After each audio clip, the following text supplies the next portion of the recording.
Viral hepatitis, non alcoholic steatohepatitis, তাই তো, যেটা এখন MSLD বলে। আর কিছু জেনেটিক কজেস ছিল, তাই তো, আলফা 1 অ্যান্টিট্রিপসিন ডেফিসিয়েন্সি, হ্যাঁ, উইলসন ডিজিজ, হিমোক্রোম্যাটোসিস, তাই তো। আগের ক্লাসে সব কিছু পড়ানো হয়েছিল তোদের regarding chronic liver disease, like definition, what are the causes, clinical features and management, complications and management of complications. CLD chronic liver disease তোদের লং কেস এবং লং কোশ্চেনও আসে, এটা পড়িস। কমপ্লিকেশনস কী কী ছিল? পোর্টাল হাইপারটেনশন, তাই তো। পোর্টাল হাইপারটেনশনের জন্য আরও কিছু কমপ্লিকেশনস হয়। কী কী হয়? অ্যাসাইটিস হবে, স্প্লিনোমেগালি আর ভ্যারিসিয়াল ব্লিডিং, তাই তো। সেটাকে আমরা কি বলি? ইসোফেজিয়াল ভ্যারিসেস হতে পারে। তো আপার জিআই ব্লিডিং, তাই তো। আপার জিআই মানে কি? Is there any anatomical landmark যার উপর ডিপেন্ড করে আমরা বলতে পারবো ফ্রম দিস এটা আপার জিআই আর এরপরে একটা লোয়ার জিআই? কিছু অ্যানাটমিক্যাল ল্যান্ডমার্কস রয়েছে? বল, কোনো অ্যানাটমিক্যাল ল্যান্ডমার্কস রয়েছে যেটাতে আমরা ডিভাইড করতে পারি? অ্যানাটমিতে পড়েছিস তো তোরা, যে কোনটাকে আমরা আপার জিআই বলবো, কোনটাকে লোয়ার জিআই বলবো? লিগামেন্ট অফ ট্রিজ বলে একটা জিনিস হয়, সেটা কি? This is nothing but peritoneal একটা এক্সপ্যানশন হয়, যেটা হচ্ছে ডিউডিনামের ফোর্থ পার্টে অ্যাটাচমেন্ট হয়, যেখানে ডিউডিনাম শেষ হচ্ছে এবং জেজুনাম শুরু হচ্ছে, সেই জায়গায় একটা লিগামেন্টের অ্যাটাচমেন্ট থাকে, সেটাকে বলে লিগামেন্ট অফ ট্রিজ, ঠিক আছে।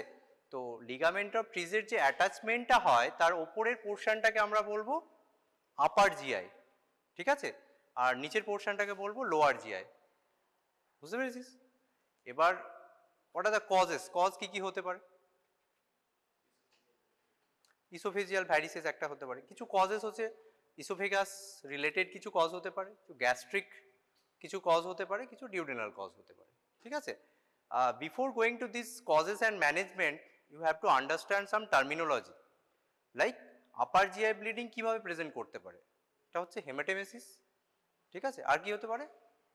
মেলিনা, তাই তো। Haematemesis and melaena. Apart from this two term, হিমোপটেসিসটা কি?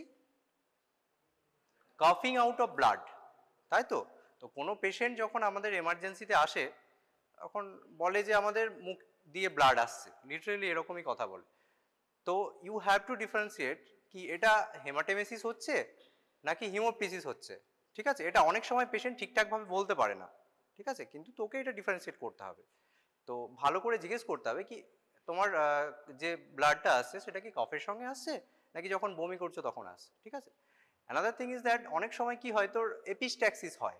এপিস্ট্যাক্সিস হয়ে কি হবে, সেটা ন্যাজোফ্যারিংসে যাবে, সেই ন্যাজোফ্যারিঞ্জের ব্লাডটা অনেক সময় কফ আউট করে মানে বের করে মুখ দিয়ে, ঠিক আছে। এইটা অনেক সময় ডিফারেন্সিয়েট করতে হয় যে এটা এপিস্ট্যাক্সিস নাকি।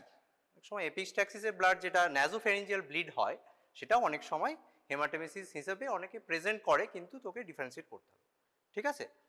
Other thing is that Melina যেটা হয়, মেলিনা থেকে কাকে ডিফারেন্সিয়েট করবো? হেমাটোচেজিয়া একটা টার্ম আছে, লাইক হেমাটোচেজিয়া ইজ নাথিং বাট কি হয়? Fresh blood, fresh blood. তো আপার জিআই ব্লিডিং হলে অনেক সময় যদি খুব ব্রিস্ক ব্লিডিং হয় বা ম্যাসিভ ব্লিডিং হয়, upper GI bleeding can presents with haematochezia, but most of the cases haematochezia is a features of lower GI bleed, ঠিক আছে। আর একটা হয় যেটা অনেক সময় তোর পেশেন্ট আয়রন ট্যাবলেট খাচ্ছে, বলে যে আমার এরকম ব্ল্যাকিশ স্টুল আসছে, but you have to ask কি stool is hard, hard stool হচ্ছে নাকি লাইক কোল কালার স্টুল হচ্ছে, ঠিক আছে, ব্ল্যাকিশ স্টারি স্টুল যেটা আমরা বলি, ঠিক আছে। অ্যান্ড মেলিনার আরও কিছু ফিচার্স হচ্ছে, it will be foul smelling, ঠিক আছে। ফাউল স্মেলিং ব্ল্যাক টারি স্টুল হচ্ছে সাজেস্টিভ অফ মেলিনা, ঠিক আছে। বোঝা গেল এই টার্মগুলো? হিমোপটেসিস, হেমাটেমেসিস, হেমাটোচেজিয়া অ্যান্ড এপিস্ট্যাক্সিস সঙ্গে তোমাকে ডিফারেন্সিয়েট করতে হবে, ঠিক আছে। So this is the clinical scenario. এরকম তোদের কোশ্চেন কোনো ক্লিনিক্যাল সিনারিও দিয়েও আসতে পারে যে 45 year old chronic alcoholic patient presenting to emergency department with passing black tarry stool, abdominal pain, there is postural dizziness, pressure is low, heart rate is on higher side, there is history of weight loss and vomited dark stained material like coffee ground color stool. And on examination there is epigastric tenderness, per rectal examination there is black tarry stool, ECG sinus tachycardia, no evidence of ischemia. What are the diagnosis? How will you manage the case? এরকমই তোদের case আসবে কিন্তু পরীক্ষায় question আসবে, ঠিক আছে? So যেটা বললাম তোদের ligament of Treace, this is nothing but peritoneal expansion that attaches with fourth part of the duodenum, that is junction between duodenum and jejunum, ঠিক আছে? This is the anatomical landmark for upper GI and lower GI, ঠিক আছে? So upper GI bleed presents with melena and hematemesis, and sometimes presents with hematophagia হিসেবে present করতে পারে if there is brisk upper GI bleed, ঠিক আছে? But most of the cases hematophagia is a feature of lower GI bleed, ঠিক আছে? বেশ, তো haematemesis can be fresh blood or coffee ground blood, ঠিক আছে? কফি গ্রাউন্ড যদি কেন হবে, অনেক সময় স্টোমাকের মধ্যে অনেকক্ষণ যদি ব্লাডটা থাকে that will presents us coffee ground colour, otherwise fresh blood হতে পারে। Melina is a black tarry stool, it indicates blood has been present in GI tract for more than 12 hours, okay? Hematophagia is passage of red or maroon color blood from rectum, ঠিক আছে? Another thing is occult GI bleed and obscure GI bleed. What is occult GI bleed? Occult means there is no visible blood in the stool, but patient is presenting with some features of GI bleed, like patient presents with anemia. Patient যদি anaemia নিয়ে present করে, অনেক সময় আমরা কি করি, অনেক সময় মানে কি করতেই হয়, যেটা স্টুল for OBT occult blood test, সেটা আমরা মাইক্রোস্কোপিক্যালি দেখতে পাই যে স্টুলে ব্লাড রয়েছে, বাট কোনো গ্রস ভিজিবল ব্লাড নেই, that is occult GI bleed, okay? And another thing is obscure GI bleed. What is obscure GI bleed? Obscure GI bleed means there is presence of blood in the stool, but in upper GI endoscopy or colonoscopy you are getting nothing, okay? That is called, there is no etiology you are getting in endoscopy or colonoscopy, that is called obscure GI bleed, ঠিক আছে? এই টার্মগুলো বোঝা গেল তো, occult GI bleed and obscure GI bleed. Occult mean there is no visible blood in the stool, but when we are testing microscopically, the stool is examined in microscope, there is bleed, microbleed is there. So this is occult blood, occult GI bleed. And obscure GI bleed, there is obvious bleeding in the stool, but you are not getting any etiology with upper GI endoscopy or colonoscopy. So what are the causes? It can be esophagus, stomach or duodenum. So most common cause ki variceal bleed, that is esophageal varices due to some decompensated chronic liver disease or peptic ulcer, ঠিক আছে? These two are the most common causes of upper GI bleeding. Apart from that, it can be esophageal carcinoma, reflux esophagitis, Mallory Oasis tear. What is Mallory Oasis tear? Mallory Oasis tear is vomiting, that is hematemesis after some repeated bouts of vomiting, ওকে? অনেক সময় খুব vomiting হওয়ার পর কি হয়, there is retching in the mucosa of esophagus and that leads to hematemesis, ঠিক আছে? esophageal mucous membrane rupture and under the mucosa যে ছোট ছোট ব্লাড ভেসেলস গুলো থাকে সেগুলো রাপচার হওয়ার কারণে হেমাটেমেসিস হয়, that is called Mallory Oasis tear, ঠিক আছে? and stomach causes কি হতে পারে? gastric ulcer is a erosive gastritis, gastric CA, gastric lymphoma or leiomyoma. These are the gastric causes of upper GI bleed. Apart from that, duodenal causes, that is duodenitis and duodenal ulcer. And systemic causes, it can be acute leukemia, hemophilia, thrombocytopenia, or patient is on some anticoagulant therapy that may present with upper GI bleed, ঠিক আছে? So these are the causes of upper GI bleeding. লিখতে পারবি তো? বেশ। So what are the risk factors? It can be ischemic heart disease or patient is on chronic liver disease, chronic kidney disease, patient is on some anticoagulant or antiplatelet, and NSAID malignancy. These are the risk factor of upper GI bleeding. Severe GI bleed কখন বলবো? If patient presents with massive haematemesis, ঠিক আছে, massive haematemesis and patient is in shock state, pressure is low, tachycardia is there, okay, কোথায় গেল, ঠিক আছে। So এটা হচ্ছে তো ম্যাসিভ জিআই ব্লিড কখন বলবো? পেশেন্ট যদি শক স্টেটে প্রেজেন্ট করে অ্যান্ড যদি লার্জ ভলিউম অফ হেমাটোমেসিস হয়। So what are the important history? History কী নেব? রিগার্ডিং হিস্ট্রি যেগুলো তোদের ইটিওলজি আছে তার উপর ডিপেন্ড করে আমাদের হিস্ট্রি নিতে হবে। যে patient, if patient is having any chronic liver disease, patient is alcoholic or not, is there any history of haemorrhoid diverticulitis or medication history কী নেব? এনসেড, এনসেড যেটা বললাম তোদের যে পেপটিক আলসার ডিজিজ, যেগুলো ক্রনিক এনসেড ইউজ করে তাদের কি হয়? পেপটিক আলসার ডিজিজ, সেখান থেকে ব্লিড করতে পারে। আর পেশেন্ট কোনো অ্যান্টিকোয়াগুলেশনে আছে কিনা সেগুলো হিস্ট্রি আমাদের নিতে হবে। Social history, patient is heavy alcoholic, history of alcohol intake is very important, ঠিক আছে, chronic alcoholism and comorbid condition like cirrhosis, chronic liver chronic kidney disease and some malignancy. Associated symptoms, patient presents with dysphagia, কোন patient dysphagia নিয়ে present করবে? যদি কোনো esophageal carcinoma থাকে, gastric CA থাকে, that can present with dysphagia, weight loss, anorexia, okay, changes in the Baul habit, যদি কোনো GI malignancy থাকে, ঠিক আছে। সো এগুলো তোদের হিস্ট্রি নিতে হবে।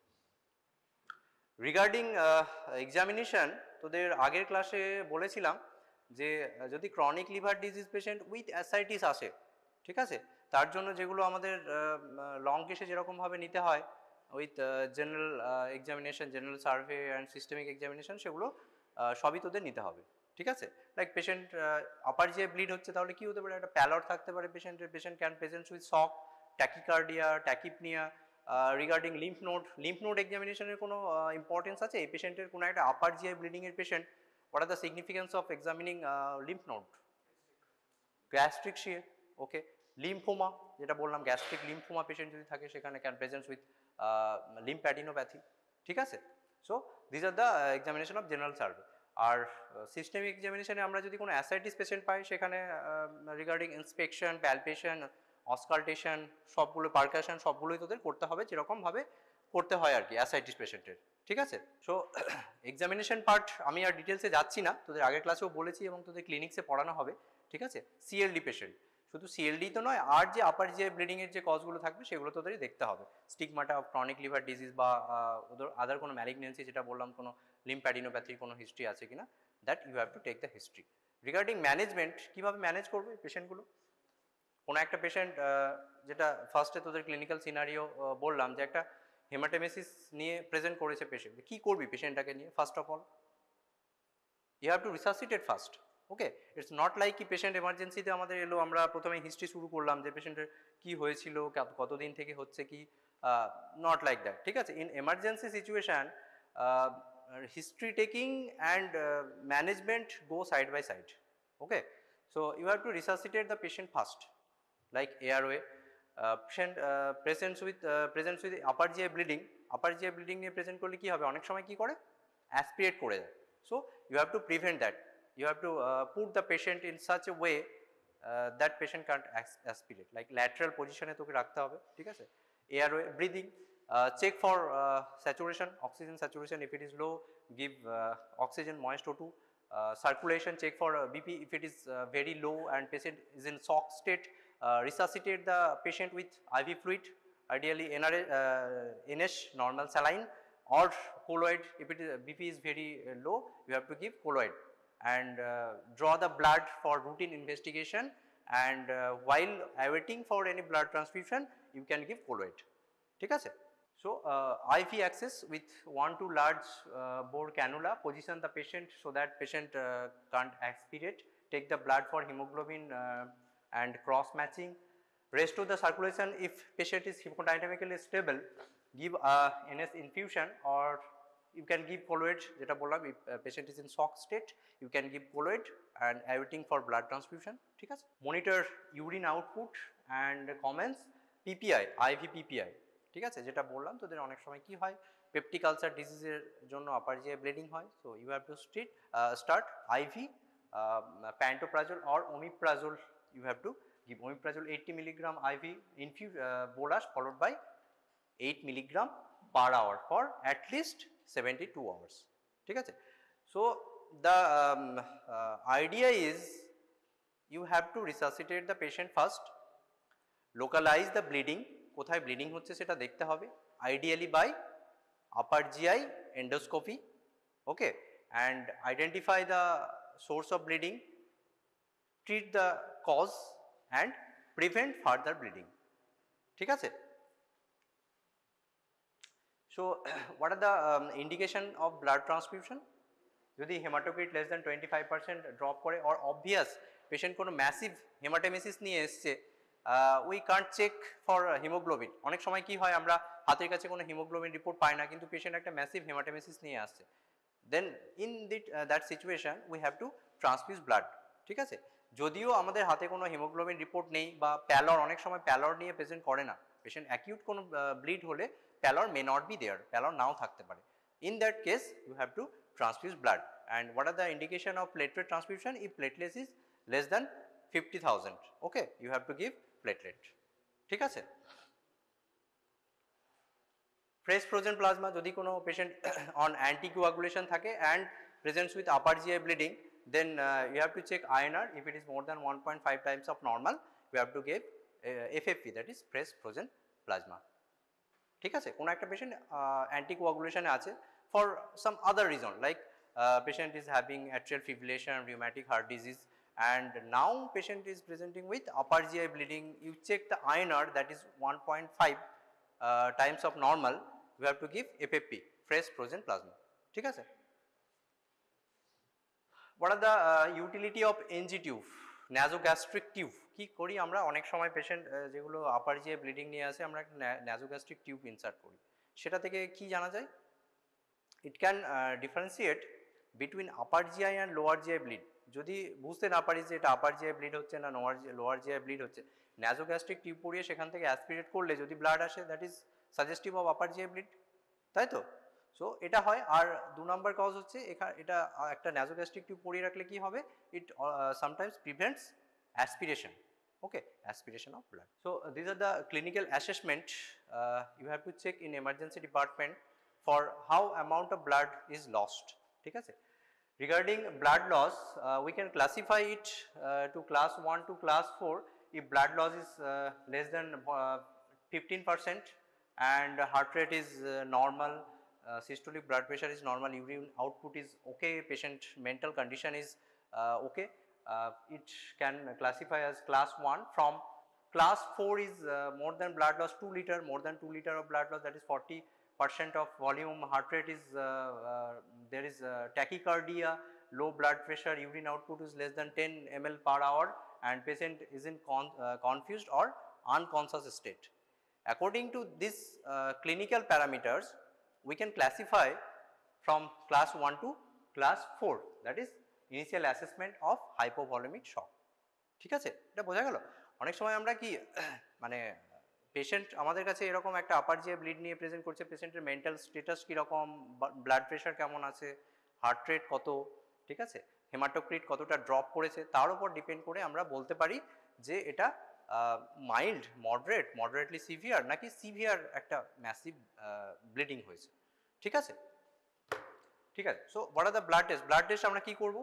এটা হলো তোর ইনিশিয়াল অ্যাসেসমেন্ট, রিসাসিটেশন, এবং কিছু ব্লাড টেস্ট আমাদের করতে হবে। কি করবো? একটা কমপ্লিট ব্লাড কাউন্ট করবো, আর kidney function test, liver function test, prothrombin time, INR, আর কি করব? ইমেজিং কিছু করতে হবে। কি ইমেজিং হবে বল? Upper GI endoscopy, obviously upper GI endoscopy তো করতেই হবে। একটা USG ultrasonography of abdomen to look for other pathology, ঠিক আছে, কোনো মাস রয়েছে কিনা, কোনো জিআই কোনো কজেস রয়েছে কিনা, কোনো স্টোম্যাক সিএ কিছু আছে কিনা, সেখান থেকে কিছু আমরা আইডিয়া পেয়ে যাব। ঠিক আছে? So this are the investigation, initial investigation we can order. Coagulation profile যেটা বললাম, পি টাইম, আইএনআর, ঠিক আছে? এই গল্প করছিস কেন? আরেকটা কি দেখতে হবে আমাদের? endoscopy should be done ideally within 24 hours. Okay, so there are some scoring factor by which we can predict mortality and some rebleeding, risk of any rebleeding. ঠিক আছে, কি কি স্কোরিং সিস্টেম আছে, Glasgow score, clinical Rockall system, Blatchford score, bleeding criteria and M65. These are the pre-endoscopic criteria that predicts mortality.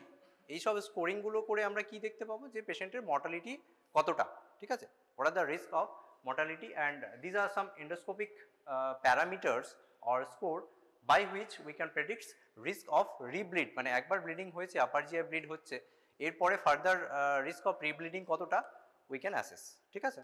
So this is M65 criteria. These parameters are albumin, INR, mental status, systolic blood pressure and age, ঠিক আছে। And fast track Blackford criteria is burn, that is blood urea nitrogen is less than 18, hemoglobin is more than 12 or 13, systolic blood pressure is more and heart rate is less than 100. যদি এগুলো থাকে, these all features suggestive of low risk patient, ঠিক আছে। আর এগুলো যদি থাকে M65 criteria, that is albumin com, INR বেশি, altered mental status, that is systolic low systolic blood pressure, age is more than 65, that suggests high mortality, ঠিক আছে। তোদের এত এইগুলো জানতে হবে না, এই মোটামুটি একটা দুটো এইগুলো মনে রাখলেই হবে। Rockall scoring system, this is same, এখানে প্যারামিটার্সগুলো হচ্ছে, শুধু প্যারামিটার্সগুলো মনে রাখবি, এত কিছু মনে রাখার দরকার নেই। Age, patient is in shock state or not, comorbidity, diagnosis after endoscopy or endoscopic scoring bleeding. যদি রকাল সিস্টেম মোর দ্যান 8 হয়, that increases risk of death, and if it is less than 3, that means excellent prognosis, ঠিক আছে। এটাও same, তোদের শুধু প্যারামিটার্সগুলো একবার মনে রাখবি যে কি কি প্যারামিটার্স রয়েছে এখানে, blood urea nitrogen, haemoglobin and systolic blood pressure. So basically we have the most common causes like variceal bleeding and non-variceal bleeding, এভাবে আমরা দুটো আলাদা করতে পারি, তাই তো। After initial assessment and resuscitation, after sending some blood investigation, what are other modalities of treatment, আর কি কি আছে। যদি পেশেন্ট আপার জিআই ব্লিডিং আমরা সাসপেক্ট করছি due to some peptic ulcer disease, তাহলে কি হবে, যেটা বললাম initially, we have to give IV infusion of PPI, ঠিক আছে, proton pump inhibitor, that is omeprazole or pantoprazole infusion দিতে হবে, ঠিক আছে, এটা গেল একটা।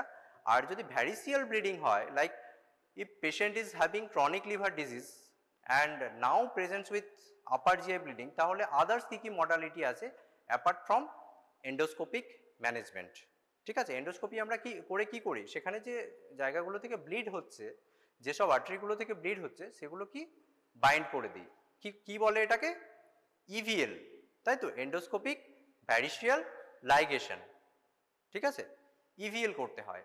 আর কি করতে হয়, we can give certain drugs apart from this EVL, endoscopic variceal ligation. কি কি ড্রাগস আমরা দিতে পারি, যদি এটা তোর ভ্যারিসিয়াল ব্লিড হয়, বল, কিছু ভেসো কনস্ট্রিক্টর কিছু ড্রাগ দিই, কি নাম আছে, টার্লিপ্রেসিন আর some somatostatin analogue called octreotide, ঠিক আছে। These are the drugs given for variceal bleeding. Terlipressin কি করে, ইমপ্রুভস জিআই ব্লিডিংটা প্রিভেন্ট করে by decreasing portal venous pressure, ঠিক আছে, পোর্টাল ভেনাস প্রেশার কমিয়ে দিলে কি হবে, ব্লিডিংটা কমবে। Same as octreotide, this is somatostatin analogue, dose is 50 microgram bolus followed by 50 microgram per hour infusion, ঠিক আছে। and it causes, both of these drug causes reduces splanchnic blood flow and portal pressure, ঠিক আছে। antibiotics, we have to give prophylactic antibiotic, কি antibiotic দিতে পারি, we have to give ceftriaxone আমরা দিতে পারি, or norfloxacin 400 mg BD. so antibiotic, some vasoconstrictor drugs, apart from that আরও কিছু ড্রাগ দেওয়া হয়, বল, beta blocker, non selective beta blocker, কী দেওয়া হয়, প্রোপ্রানল অর ন্যাডোলল, ঠিক আছে, এটা দিতে হবে। And beta blocker, non selective beta blocker you have to give even after EVL. যদি কোনো পেশেন্টের আমরা এন্ডোস্কোপিক ভ্যারিসিয়াল লাইগেশন করি, then also we have to give beta blocker for prevention of secondary prophylaxis, মানে ফার্দার কোনো rebleed যাতে না হয় তার জন্য as a prophylaxis we can give beta blocker, that is non selective beta blocker. আর একটা কি করতে পারি, যেগুলো এতক্ষণ বললাম সেগুলো কি ছিল, মেডিকেল ম্যানেজমেন্ট, ঠিক আছে। This is surgical management. কি হয় এখানে, যেটা তোর অ্যাকচুয়ালি কি হয়, পোর্টাল হাইপারটেনশন হয়, তো পোর্টাল হাইপারটেনশন হলে কি হবে, কোল্যাটারালসগুলো খুলে যাবে, লিভারের মধ্য দিয়ে যে তোর গার্ডস টক্সিনগুলো যাচ্ছে লিভার সেটা বাইপাস করে দিচ্ছে, লিভার দিয়ে যাচ্ছে না, লিভারে কি হয় ডিটক্সিফিকেশন হয়, সেখানে হচ্ছে না, তার জন্য বাইপাস হয়ে কোথায় যাচ্ছে, ব্রেনে যাচ্ছে, ঠিক আছে, তার জন্য patient can present with encephalopathy. তো এখানে যেটা বাইপাস হচ্ছে লিভার দিয়ে যাচ্ছে না, তো সেটা করার জন্য কি করি আমরা, এখানে একটা শান্ট করি ফর, কোথায় কোথায় শান্ট করা হয়, hepatic vein, this is hepatic vein, this is portal vein, এই হেপাটিক ভেন আর পোর্টাল ভেনের মধ্যে একটা শান্ট করে দেওয়া হয়, ঠিক আছে। সো এটা করলে কি হবে, পোর্টাল ভেনাস প্রেশারটা কমে যাবে, ঠিক আছে। This is called TIPS, transjugular intrahepatic portosystemic shunt, ঠিক আছে। Apart from medical management we can go for TIPS, that is shunting procedure. এই যে এখানে দেখ, এটা হচ্ছে hepatic vein, this is portal vein, this are the shunt between hepatic vein and portal vein, ঠিক আছে। আরও কিছু এমার্জেন্সি সিচুয়েশনে আমরা করি, সাপোজ পেশেন্ট একটা ম্যাসিভ হেমাটেমেসিস নিয়ে এসছে, অ্যাপার্ট ফ্রম আমরা রিসাসিটেশন, আমাদের কাছে উইদিন সব জায়গায় তো 24 ঘন্টার মধ্যে আমরা এন্ডোস্কোপি করতে পারি না, তাই তো, তখন কি করি, কিছু টিউব আছে, সার্টেন টিউবস, যার মাথায় একটা করে তোর মানে ইনফ্লেটেবল বেলুনস লাগানো থাকে, ঠিক আছে, মানে ওই টিউবটা তুই ন্যাজোগ্যাস্ট্রিক টিউব যেটা যেরকমভাবে আমরা পড়াই, মানে ন্যাজোগ্যাস্ট্রিক টিউব পড়ানোর মতো করে টিউবটা ভেতরে দিয়ে দিলি, তারপর বেলুনটা ইনফ্লেট করে দিলি, তাহলে কি হবে, যে জায়গাটা থেকে ব্লিডিং হচ্ছিল সেই জায়গাটা এক্সপ্যান্ড করে থাকবে, সেখানে ব্লিডিং হবে না, আর্টারিগুলো কম্প্রেস হয়ে যাবে, ঠিক আছে। That is called Sengstaken Blakemore tube. Mechanism of this tube is that, এখানে এরকমভাবে একটা টিউবটা পরিয়ে এখানে একটা তোর বেলুন থাকে, গ্যাস্ট্রিক বেলুন, ঠিক আছে, এইটাকে ফুলিয়ে দেওয়া হয়, ইনফ্লেট করে দেওয়া হয়, তার জন্য কি হবে, এটা টেম্পোরারি একটা ব্লিডিংটা আমাদের স্টপ হবে, ঠিক আছে, বাট এটা কোনো ডেফিনিটিভ থেরাপি নয়। এমার্জেন্সি সিচুয়েশনে যেখানে তোদের 24 ঘন্টার মধ্যে আমরা এন্ডোস্কোপি করতে পারছি না, in that situation we can go for this procedure, ঠিক আছে। এখানে হচ্ছে তোর টিউবটা আছে, এখানে একটা গ্যাস্ট্রিক বেলুন আছে, ইনফ্লেটেড করে দাও। Another thing is self expanding metallic stent, এটাও হচ্ছে আগের মতোই কাজ করে, কিভাবে কাজ করে, ডিস্টাল ইসোফেজিয়াল ভ্যারিসেসগুলোকে কি করে কম্প্রেস করে, এখানে আর্টারিগুলো কম্প্রেস হয়ে গেলে ব্লিডিংটা বন্ধ হয়, বাট এসব এই দুটো প্রসিডিওরে কি ডিসঅ্যাডভান্টেজ কি, সেখানে কি হতে পারে, একটা নেক্রোসিস হতে পারে, ইসোফেজিয়াল অ্যান্ড গ্যাস্ট্রিক নেক্রোসিস হতে পারে, ঠিক আছে, এটা একটা ডিসঅ্যাডভান্টেজ। বিটা ব্লকার যেটা বলছিলাম তোদের, উই ক্যান গিভ ন্যাডোলল অর প্রোপ্রানোনল দিতে পারি আমরা, target heart rate is 50 to 60, এই রেঞ্জে আমাদের রাখতে হবে। এটা অবসকিউর জিআই ব্লিড, এটা তোদের অতটা লাগবে না, যেটা বললাম যে তোদের একটা জিআই ব্লিড হচ্ছে, অবভিয়াস ব্লিডিং হচ্ছে, but after repeated endoscopy and colonoscopy আমরা কোনো কিছু পাচ্ছি না, ঠিক আছে, then we can go for this. এত তোদের চার্ট মনে রাখার দরকার নেই, জাস্ট এইটুকু মনে রাখবি যে আমাদের অবসকিউর জিআই ব্লিডে যখন কোনো কজ পাচ্ছি না, we can go for other modalities of investigation. কি হতে পারে, সেটা হচ্ছে অনেক সময় সিটি এন্টেরোগ্রাফি বলে একটা জিনিস হয়, সেখান থেকে আমরা কিছুটা আইডিয়া পেতে পারি, ঠিক আছে, সিটি অর এমআর এন্টেরোগ্রাফি, ঠিক আছে, অর ক্যাপসুল এন্ডোস্কোপি। ক্যাপসুল এন্ডোস্কোপিটা কি তোদের লাগবে না, ফর ইন্টারেস্ট আমরা বলে দিই তোদের কি হয়। ক্যাপসুল এন্ডোস্কোপি যেরকম আমরা এন্ডোস্কোপি করি, সেরকম একটা ক্যাপসুলের মধ্যে ড্রাগ দিয়ে সেটা খাইয়ে দেওয়া হয়, ঠিক আছে, সেটা জিআইয়ের মধ্যে, পুরো জিআইয়ের মধ্যে ট্রাভার্স করবে, সেখান থেকে আমরা একটা ইমেজিং করে বুঝতে পারি যে কোথায় পুরো জিআই সিস্টেমের মধ্যে কোথায় কি প্রবলেম আছে, that is called capsule endoscopy, ঠিক আছে।